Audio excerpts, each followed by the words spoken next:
Hello students, मैं परवेज अहमद स्वागत करता हूं आप सभी का टॉप ऑफिसर्स क्लासेस के यूट्यूब चैनल पर। जैसा कि आप सभी को पता है, हम यहां पर क्लास 12th फिजिक्स का चैप्टर 1 डिस्कस कर रहे हैं और यहां पर हम लेक्चर 1 से लेकर लेक्चर 4 तक हमारे हो गए और कूलॉम नियम देख लिया था हमने। उसके आगे की क्लास आज हम कूलॉम नियम का सदिशीय निरूपण देखने जा रहे हैं। अगर आपने वहां तक की क्लास नहीं देखी है तो आप चैनल को विजिट करके प्लेलिस्ट में जाके क्लास 12th फिजिक्स की प्लेलिस्ट में जाके पिछले लेक्चर्स को देख सकते हैं और यहाँ तक की क्लास में आ सकते हैं। आगे आज की क्लास में हम देखने जा रहे हैं कि कूलॉम नियम का सदिशीय निरूपण क्या है।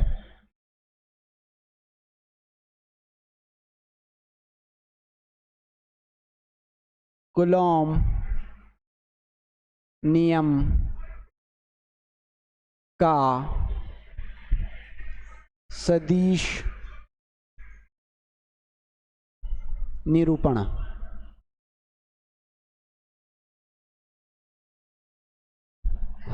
वेक्टर फॉर्म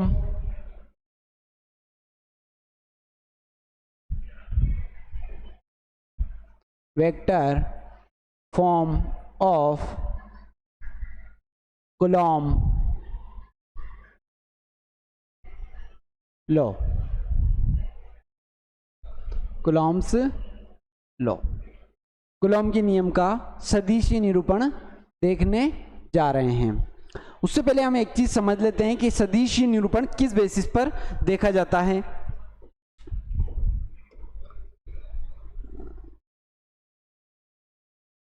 कोई एक एक्सिस है हमारे पास, अक्ष एक्स और वाई के फॉर्मेट में, तो यहां से ये जो होता है वो बिंदु O, यहां से जितने दूरी पर कोई बिंदु स्थित होता है उसे यहां से इस दूरी पर कोई r दूरी पर कोई बिंदु होगा, जैसे मान लीजिए P, तो इसे हम P सदिश के रूप में निरूपित करेंगे और यहां से लेकर यहां तक की दूरी r होगी। इसमें r कैप जो होगी वो इसकी दिशा को बताएगी। इसे P सदिश, या अगर इस पूरे फॉर्मेट को R सदिश के रूप में लिखा जाऊं तो ये R सदिश बराबर OP के बराबर हो जाएगा। हमारे पास किसके बराबर हो जाएगा? OP के बराबर हो जाएगा। यानी जो ये डिस्टेंस है हमारी वो किसको निरूपित कर रही है? R सदिश को निरूपित कर रही है। उसी बेसिस पर हम यहाँ पर मान रहे हैं कि माना हमारे पास दो आवेश है। दो आवेश किस लिए लिए जा रहे हैं? क्योंकि कूलॉम नियम हमेशा दो आवेशों पर आरोपित होता है। कूलॉम नियम क्या कहता है कि कूलॉम नियम के अनुसार दो स्थिर आवेशों पर लगने वाला कूलॉम बल उनके गुणनफल के समानुपाती और उनके मध्य की दूरी के वर्ग के व्युत्क्रमानुपाती होता है। तो चलिए यहाँ मान लेते हैं हम कोई दो आवेश है, एक आवेश Q1 और एक आवेश और दूसरा आवेश Q2। अब जब इसे किसी निर्देश तंत्र में देखा जाता है तो ये बिंदु O से यहां तक की दूरी R1 और यहां तक की दूरी R2 हो जाएगी। तो इस कंडीशन में हमारे पास जो R1 सदिश होगा वो क्या होगा? R1 सदिश क्या होगा? बिंदु O से आवेश Q1 का स्थिति सदिश, या इसे यूं मान लीजिए कि आवेश Q1 का बिंदु O के सापेक्ष स्थिति सदिश। इसी प्रकार R2 सदिश क्या हो जाएगा हमारे पास? कि बिंदु O से या आवेश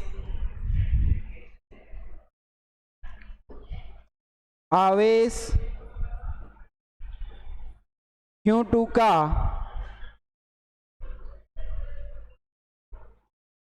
बिंदु O के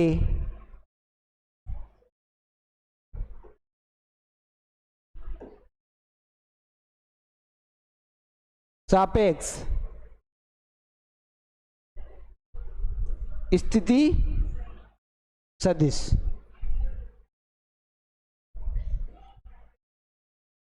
यहाँ तक की बात समझ में आया आपको कि स्थिति सदिश क्या है। यहाँ पर इससे लेकर यहाँ तक की पॉइंट पे जो निर्देशांक बता रहे हैं नॉर्मली हमारे पास ये हमारा स्थिति सदिश है। और सदिश के बारे में हम 11th में चर्चा कर चुके हैं और इससे रिलेटेड और भी वीडियो में 11th वाली प्लेलिस्ट में लेकर आऊँगा।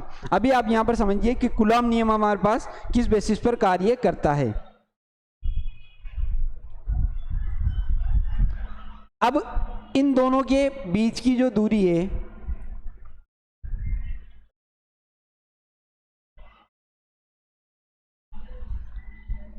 ये, अब इसमें एक डायरेक्शन तो ये हो जाएगी कि इस डायरेक्शन में, तो इस डायरेक्शन में जो स्थिति सदिश होगा वो होगा R12 सदिश, और इस डायरेक्शन में अपोजिट डायरेक्शन में जो होगा वो होगा R21 सदिश। ये दो हमारे पास स्थिति सदिश दिखाई देंगे। अब इन पर चर्चा करते हैं कि ये क्या है। तो ये यहां पर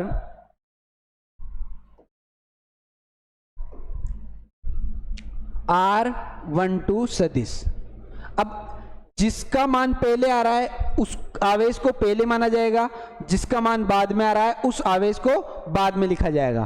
तो ऐसे मान लीजिए कि आवेश Q1 पर आवेश Q2 के कारण लगने वाला स्थिति सदिश है ये R12 सदिश।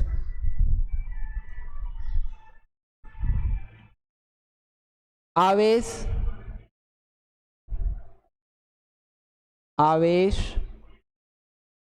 Q1 की स्थिति आवेश Q2 के सापेक्ष, और इसी प्रकार यहां पर R21 सदिश किसके बराबर हो जाएगा?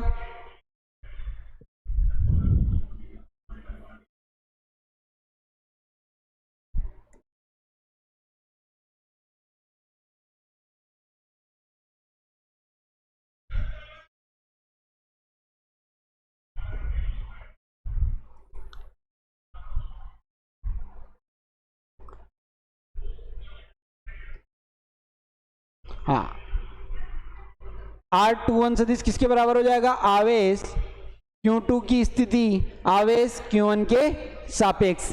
ये बात क्या बता रही है हमें कि R21 सदिश है। अब इनकी दिशा अगर हमें ज्ञात करनी है तो एक चीज होती है R कैप। R कैप क्या होती है कि R12 सदिश की दिशा बताने वाला जो सदिश होगा वो R12 कैप के रूप में हमें देखने को मिलता है।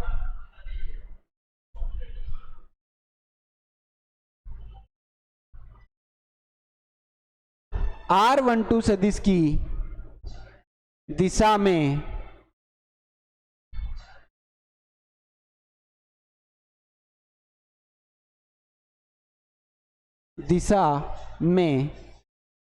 एकांक सदिश, और इसी प्रकार R21 कैप किसके बराबर हो जाएगा? R21 सदिश की दिशा में एकांक सदिश के बराबर R21 कैप हो जाएगा। ऐसे समझ लीजिए कि जैसे ये x है, ये एक्सिस है हमारे पास, x, y और z। अब जब इन पर हमें कोई स्थिति सदिश निकालना होता है तो इस पर लिखने वाले को हम लिखते हैं x i कैप, इस वाले को y j कैप और इसको z k कैप। तो इनके साथ जो ये स्थिति सदिश दिखाई दे रहा है ये आई कैप जे कैप के कैप क्या बता रहा है? ये इनकी दिशा को बता रहा है। उसी प्रकार यहां पर ये जो कैप वाला पोर्शन है वो किसको बता रहा है? इसकी दिशा को बता रहा है। नेक्स्ट है एक यहां पर बल।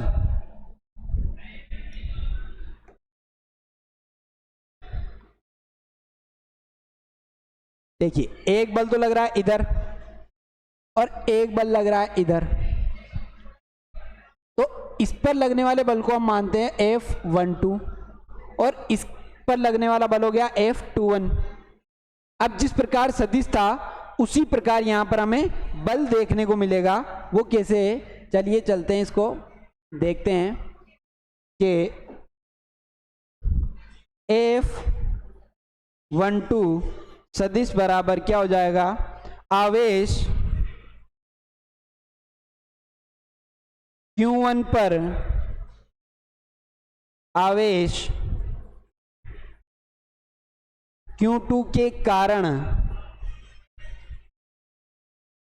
आरोपित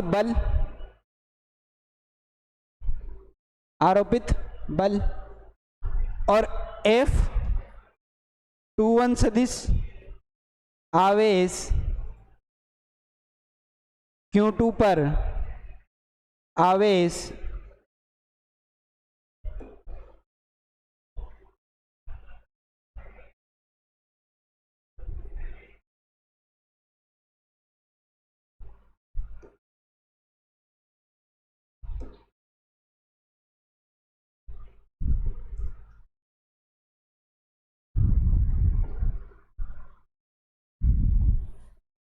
ये इसका उल्टा हो जाएगा कि इसमें जो चीज जो लिखी हुई है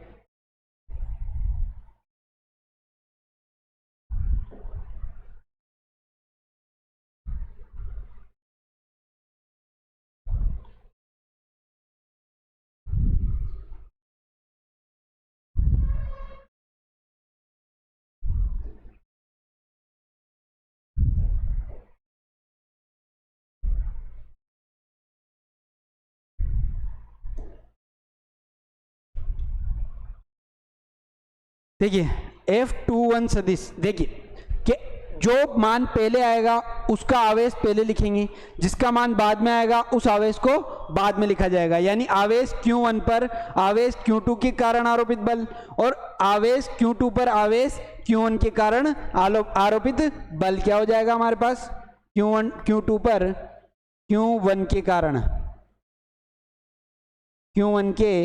कारण आरोपित बल, वो हमारे पास F2 सदिश हो जाएगा। अब यहां से हमारे पास कूलॉम नियम हमें याद करना है कि कूलॉम नियम हमें क्या कहता है कि कूलॉम नियम के अनुसार दो आवेशों के परिमाण उनके गुणनफल, दो आवेशों पर लगने वाला बल उनके परिमाण के गुणनफल के समानुपाती तथा उनके मध्य की दूरी के वर्ग के व्युत्क्रमानुपाती होता है। वहीं पर हम इस नियम को इसमें सदिशीय रूप में लिखने जा रहे हैं। अब सदिश कैसे लिखा जाता है, इस सदिश को लिखने में दो चीजें यूज में आती हैं। सदिश क्या होता है, जिसमें परिमाण भी हो और दिशा भी हो। क्या हो, एक परिमाण हो और एक दिशा हो। अब कूलॉम नियम से जब हम बल देखते हैं यहां पर, तो F12 सदिश बराबर K Q1 Q2 upon R²। ये तो परिमाण हो गया, ये क्या हो गया, ये हो गया परिमाण। और R12 केप, ये क्या हो गई इसकी दिशा। बात समझ में आई कि जब हम यहां पर देख रहे थे तो ये R12 जो था, F12 जो था वो बल था। अब F12 जो बल लग रहा है वो उसमें जो दिशा होगी उस दिशा को कौन दिखाएगा, R12 सदिश दिखाएगा।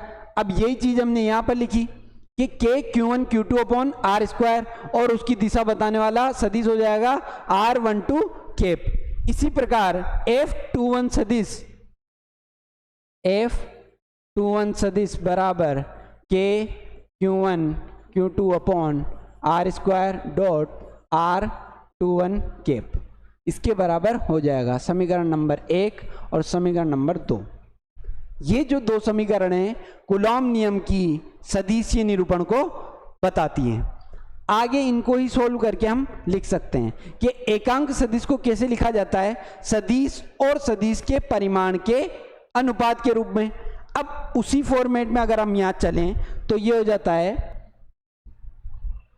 कि ए के बराबर होता है ए सदिश बटा ए सदिश का परिमाण, यही होता है। अब यहां पर हमारे पास एक है कि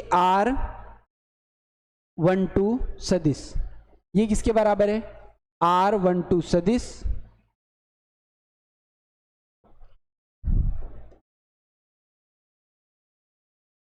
R12 केप, एकांक सदिश किसके बराबर आ जाएगा?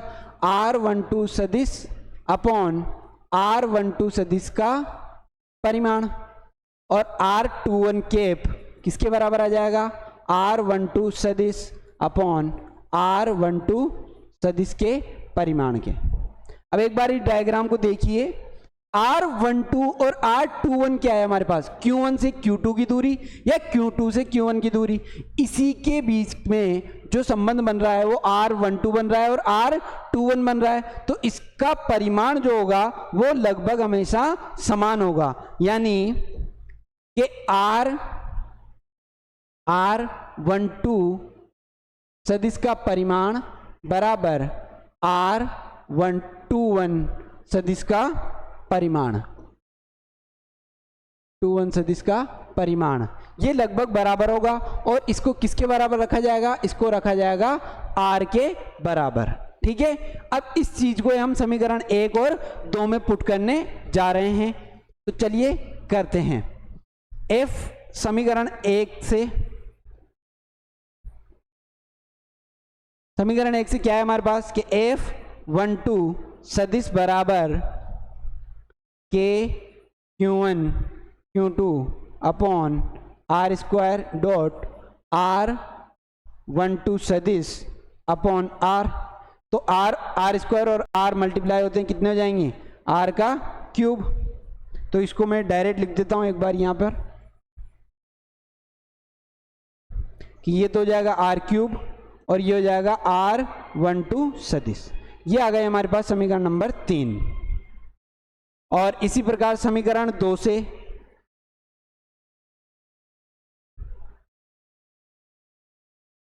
समीकरण 2 से क्या हो जाएगा हमारे पास कि F21 सदिश बराबर के Q1 Q2 upon R cube dot R21 सदिश।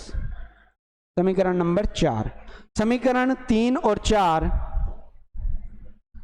समीकरण 3 व समीकरण 4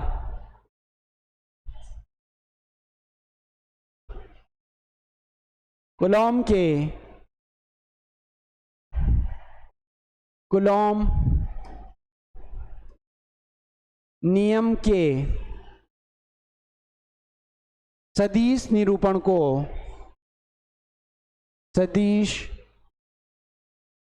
निरूपण को व्यक्त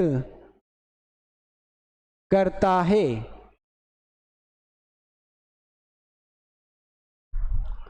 अब जब सदिश पढ़ा जाता है तब एक बात पढ़ाई जाती है कि ये जो ए सदिश है इसका व्युत्क्रम माइनस ए सदिश के बराबर होता है, यानी इस ए सदिश को इसके बराबर रखने के लिए इस ए सदिश का क्या करना पड़ेगा? मुझे माइनस ए सदिश करना पड़ेगा।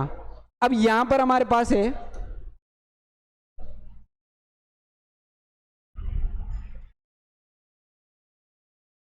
R12 सदिश इस डायरेक्शन में और R21 सदिश इस डायरेक्शन में, तो यहां से हमें एक बात पता चली कि R12 सदिश बराबर किसके हो जाएगा? माइनस के R21 सदिश के बराबर हो जाएगा। अब इसको अगर हम समीकरण 3 या 4 में से किसी भी एक में पुट करते हैं, समीकरण 3 में पुट कर लेते हैं, तो यहां से क्या आ जाएगा हमारे पास कि F12 सदिश इज इक्वल टू के Q1 Q2 upon R square dot R21 सदिश, वो भी माइनस का, कि यहां पर R12 सदिश था उसकी जगह क्या लिख दिया हमने? R21 सदिश माइनस का। अब देखिए के ये जब माइनस आगे चला जाएगा तो ये के Q1 Q2 upon are square आ जाएगा और ये R21 सदिश हो जाएगा। अब समीकरण 4 से इसकी तुलना करने पर ये सेम आ रहा है, तो यहां से हम लिख सकते हैं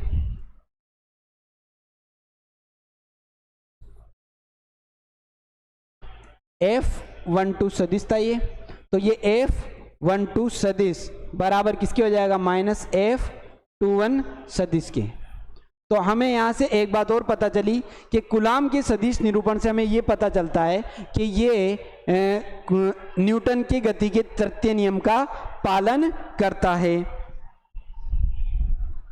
तो यहाँ पर ये बात लिख भी देंगे हम कि कूलॉम बल न्यूटन के गति के तृतीय नियम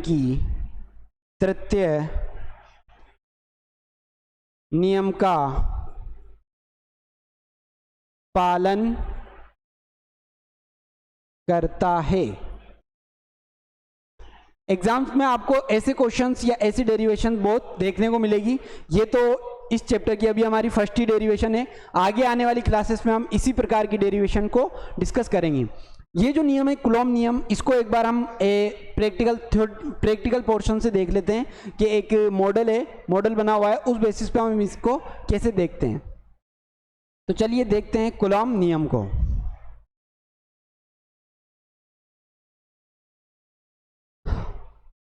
देखिए यहां पर दो व्यक्ति है, एक ने एक चार्ज पकड़ा हुआ है Q1 और दूसरे ने दूसरा चार्ज पकड़ा हुआ है Q2। Q1 और Q2 दो चार्ज पकड़े हुए हैं। अब यहां पर ये Q1 की वैल्यू -4 माइक्रोकूलम है और Q2 की वैल्यू 8 माइक्रोकूलम है। अब जब ये दोनों एक दूसरे से विपरीत है तो इस वजह से ये एक दूसरे को पकड़े हुए हैं कि ये एक दूसरे को अट्रैक्ट कर रहे हैं। इस वजह से देखिए मैं बढ़ा के बताता हूं आपको इसकी वैल्यू। जैसे माइनस में अगर इसकी वैल्यू बढ़ा दी जाए तो इनको पकड़ने में ज़्यादा दिक्कत आएगी। जैसे ये पास में ले गया, अब ये यूं खींच कर पकड़ना पड़ रहा है इनको, क्यों? क्योंकि ये एक दूसरे को अट्रैक्ट कर रहे हैं और इनमें बहुत ज़्यादा मात्रा में फोर्स लग रहा है। फोर्स ऑन Q1 कितना हो रहा है, 3668.388 न्यूटन के बराबर, और इतना ही बल Q2 पर हमें महसूस हो रहा है। ये कब हो रहा है, जब ये दोनों आवेश एक दूसरे के विपरीत हैं। अब देखिए कि जब ये आवेश एक दूसरे के समान होंगे तब क्या होंगे, ये एक दूसरे को प्रतिकर्षित करने की कोशिश करेंगे। जब प्रतिकर्षित कर रहे हैं तो ये इन दोनों को यहाँ पर लाकर रखने के लिए इन्हें धक्का देना पड़ रहा है। जैसे जैसे इनको दूर ले जाया जाएगा ये इजीली फील करेंगे, रेस्ट फील करेंगे, आराम से पकड़ रखा है इनको, है कि नहीं। अब जैसे इनको ये माइनस किया और माइनस करते ही इनमें एक दूसरे के प्रति अट्रैक्शन फील होगा। अब जैसे ही अट्रैक्शन फील होगा, देखिए यूं लेके पकड़ना पड़ रहा है एकदम इस वाली कंडीशन में कि ये एक दूसरे को पूरी ताकत से अट्रैक्ट कर रहे हैं। उस कंडीशन में ये एक दूसरे की तरफ आकर्षित हो रहे हैं। ये देखिए ये दोनों माइनस और ये प्लस, ये दोनों विपरीत आवेश है, और विपरीत आवेश एक दूसरे को क्या करते हैं, हमेशा आकर्षित करते हैं, और समान आवेश एक दूसरे को प्रतिकर्षित करते हैं। और कूलॉम नियम क्या कहता है हमें कि कूलॉम नियम के अनुसार दो आवेशों के परिमाण का गुणनफल और उनके बीच की जो दूरी है उनके वर्ग के समानुपाती होता है। तो यहाँ पर हम इसको इतना रख लेते हैं, जैसे 10 के हिसाब से देख लो आप तो कि इन दोनों पर आवेश कितना है, एक पर 10 कूलम 10 माइक्रोकूलम और दूसरे पर 10 माइक्रोकूलम, और इनके बीच की दूरी ये इतनी रख लेते हैं कि ये 0 पे है और ये 8 सेंटीमीटर पे है। तो इनके मध्य लगने वाला बल किसके बराबर हो गया, इनके मध्य लगने वाला बल जो हो गया वो 147.724 न्यूटन के बराबर हो गया। ये किससे आया हमारा, F समानुपाती होता है Q1 Q2 upon are square के, और जब समानुपाती स्थिरांक घटता है तो F बराबर आता है K Q1 Q2 upon are square के। ठीक है, अब यहाँ पर एफ की वैल्यू कैसे निकाली कि यहाँ पर हमें पता है कि के की वैल्यू कितनी होती है 9 × 10⁻⁹ न्यूटन मीटर स्क्वायर पर कूलम स्क्वायर। ठीक है, और Q1 की वैल्यू हमारे पास कितनी है -10 माइक्रो कूलम, और Q2 की वैल्यू कितनी है हमारे पास 10 माइक्रो कूलम, और R की वैल्यू कितनी है हमारे पास यहाँ से लेकर यहाँ तक 8 सेंटीमीटर हमारे पास R की वैल्यू है। जब इसको मीटर में चेंज किया जाएगा तो 8 × 10⁻² मीटर आ जाएगा। जब इन वैल्यूज़ को इसमें पुट किया जाएगा तो हमारे पास फोर्स की वैल्यू आ जाएगी 147.724 न्यूटन। यहाँ तक आपको बात समझ में आ गई होगी, नहीं आई हो तो आप कमेंट बॉक्स में आपके डाउट हमसे पूछ सकते हैं इजीली। ठीक है, आगे आने वाली क्लास में हम विद्युत क्षेत्र की तीव्रता और विद्युत फ्लक्स, गाउस के नियम, ऐसी अनेक बातों की चर्चा करेंगे। अगर आपको क्लास इंटरेस्टिंग लग रही है या आपके कोई भाई बंधु साथी कोई भी क्लास 12th में प्रिपरेशन कर रहे हैं, नीट जेई या क्लास 12th बोर्ड की तैयारी कर रहे हैं, तो उन तक इस वीडियो को ज़रूर शेयर करें ताकि वो भी हमसे जुड़कर अपनी स्टडी को अच्छे से प्लान कर सकें। ठीक है, नेक्स्ट क्लास में मिलते हैं इसी जोश और इसी होश के साथ। Thank you very much. जय हिंद, जय भारत।